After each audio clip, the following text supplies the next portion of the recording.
Workshop and factory etiquette and manners. This doesn't mean saying please and thank you and not burping.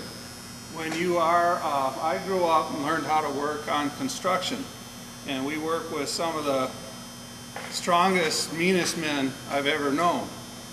But there is a very clearly defined etiquette for what goes on in a factory and what goes on in a construction job site that will help you get along.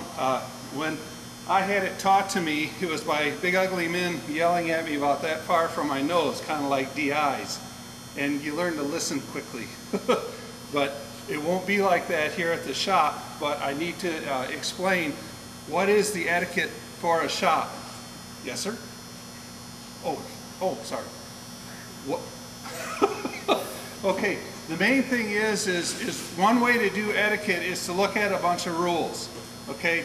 And at Technokats, that's not good enough, nor is it good enough in a factory. You have to understand what is attempted to be accomplished and be on board with that and assist that, and also don't interfere with anyone else who's working towards the goal. So if you're at a job site building a house and someone is nailing shingles on the roof, it's extremely rude to stop them because you need to know where like the water jug is.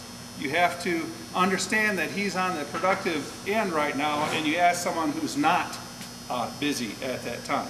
So the key thing is to be aware of who's working and who is not, and whoever is working has like the right of way. Similarly, if there is equipment in use like a fork truck or a crane or a dozer, the way to think about it is that fork truck or crane costs that company a whole lot more money than you do.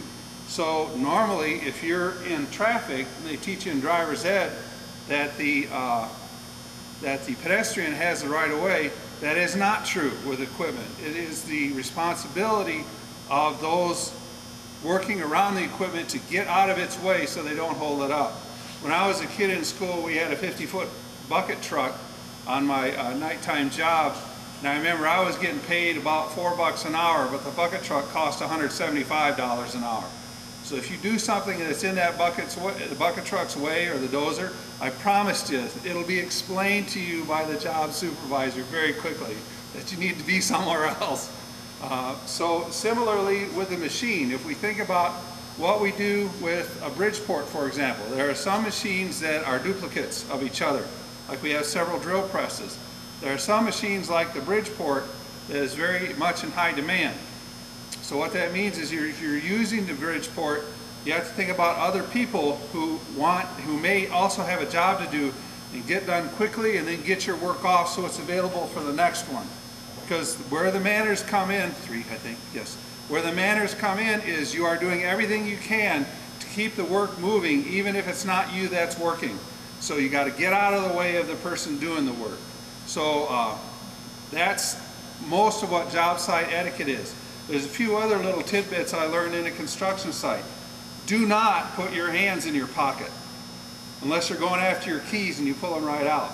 Okay, because what that communicates to your supervisor is that you don't have anything to do because you can't do any work with your hands in your pockets. Now we're not going to do that here, but if you go into construction later, that's an important thing to take with you. Keep your hands out of your pockets. That was another vividly recalled communication from a large man up close. So why do we worry about things like this? We have a lot of rules and stuff about safety, but that's not the purpose of this talk. The key is that the number one piece of safety equipment you have, the number one thing that makes us able to get our job done is our brain. In a factory, in construction, there's a lot of stereotypes about how construction laborers must be dumb because they're so strong. Believe me, they're not. If you don't think it's easy, if you think it's easy to build a house, you need to try it sometime because it's very hard to be fast. So the key there is in a factory, there's a lot more thinking involved, and it's much more important than you think. If you're playing football in the wrong position, you get knocked down. If you're in a factory and you make a mistake because you're not paying attention, you'll maybe maim for life, or you may cost someone else their life. So in addition to preventing the work being done and costing the factory a whole lot of money. So the reason I bring this up, Duke here, is not the school, okay? This is a functioning facility. I know the guy who manages the building right next door. We worked with him in 4-H for years, and now I know this gentleman here, and this runs more like a factory. This runs like a job site. So if you have workers or something that are trying to do something, get out of their way. You want to be sure that they are happy and that they're able to function. So things like, what's the rudest thing we can do here? The rudest thing we can do here is park on the ramp. So the fork truck is stuck out of there. He wants to go home and he can't pull up.